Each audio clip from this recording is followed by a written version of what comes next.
నమస్కారం.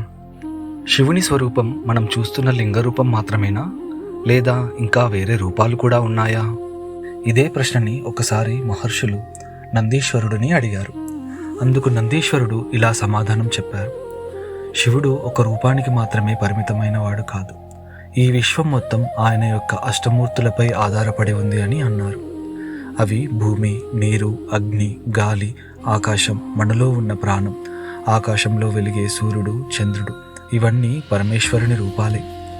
సాధారణంగా పూజ అంటే దేవుడి ముందు కూర్చోవడం, కొన్ని పూజా పద్ధతులు పాటించడం మాత్రమే అని అనుకుంటారు. కానీ అవన్నింటినీ మించి పరమశివుడిని అన్ని రూపాలలో చూడటమే నిజమైన శివ ఆరాధన. రమణ మహర్షి గారు ఉపదేశసారంలో ఇలా చెప్పారు: జగదీశ ఆదియుక్త సేవనం అష్టమూర్తి బృద్ధేవ పూజనం. అంటే 8 రూపాలను శివుని స్వరూపాలుగా తెలుసుకుని పూజించడమే నిజమైన భగవత్ పూజ అని అర్థం.